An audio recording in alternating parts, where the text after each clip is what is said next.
Hello সবাইকে, কেমন আছো সবাই? আমি মানবিকা, ঝাড়খণ্ড থেকে। আজ তো শ্রাবণের শেষ সোমবার, তো আবার চলে এসেছিলাম মন্দিরে পুজো দেওয়ার জন্য। আমার পুজো শেষ হয়ে গেছিলো, দাঁড়িয়েছিলাম একটু চরণমিত্র নেব, তারই আশায়। ভিড়টার জন্য আর যেতে পারছিলাম না, তাই ভাবলাম দাঁড়িয়ে দাঁড়িয়ে একটু ভিডিওটাই করে নিই। সামনে যে বসে আছেন নন্দী মহারাজ, তার সামনেই তো মহাদেব বসে বসে সবার মনস্কামনা শুনছেন আর পুজো নিচ্ছেন। দুপাশে আরও দুজন আছেন, এই যে বজরংবলী এক হাতে গদা পর্বত নিয়ে। মন্দিরটা অনেক বড়, আর এখানে শুধুমাত্র মহাদেব বসে নেই, আরও অনেক দেবতারা বসে আছেন সবার কাছ থেকে পুজো নেওয়ার জন্য। আমরা যখনই সবাই পুজো করতে আসি, শুধু মহাদেবকে না, সবাইকেই পুজো দিয়ে যাই। এই যে রাধা মাধব। ভিড় কত আজকে, সোমবার বলে কথা, কত মানুষ বসে আছে পুজো দেওয়ার জন্য। এখনও বাইরেটাতে চলে এসেছিলাম, এসে ভাবলাম একটু বাইরেটাতেই ভিডিও করে নিই, ওদিকটা তো ভিড় ছিল। এই যে গাছটা, এটা হচ্ছে স্বামী গাছ। মহাদেবের যেমন বেলপাতা খুব প্রিয়, স্বামী পাতাটাও খুব প্রিয়। এখানেও পুজো দেয় অনেকে। এই যে একটা জবা ফুল গাছ, আর পুরোটা সারি সারি করে লাগানো হলুদ কলকে ফুলের গাছ।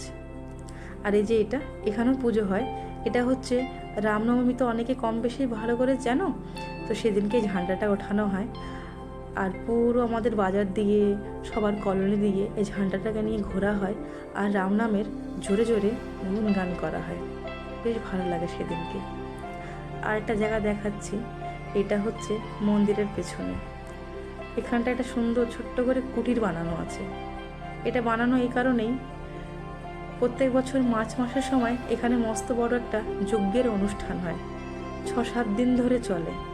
এই যে এর ভেতরটাতে যজ্ঞ হয়, আর এখানটায় সুন্দর করে দোকানপাট বসে, একটু মেলা বসে। আর এই চারিদিকটা যারা দূরে দূর থেকে আসে দেখতে, তারাই পরিক্রমা করে গোল গোল করে, কেউ 21 বার, কেউ 51 বার, কেউ আবার 108 বার, যার যেমন ভালো লাগে।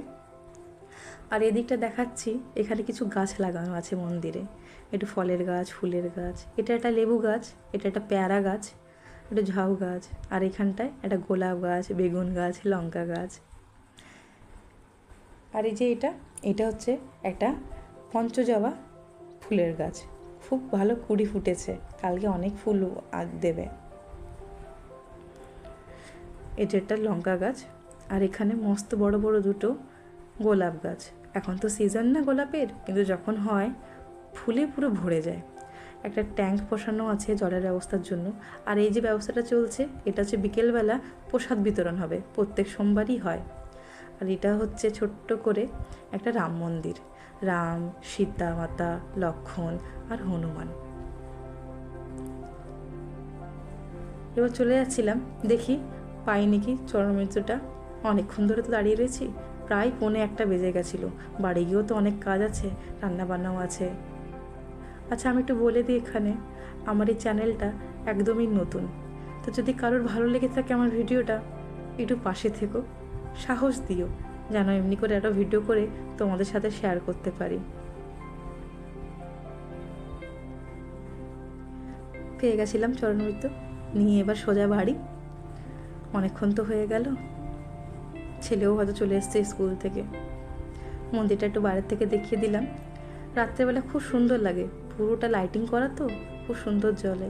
আর এই যে সামনে আমার বান্ধবী আগে আগে যাচ্ছে, আমি পেছন পেছন। আর এই যে যে জায়গাটা দেখাবো, এটা এখানে কালকে পুরোটা জুড়ে মস্ত বড় বাজার বসেছিল, মানে হাট বাজার। আমাদের এখানে সপ্তাহে একদিন রবিবার, ওদিনকেই হাট বাজার বসে। আসি তাহলে, ভালো লাগলে সঙ্গে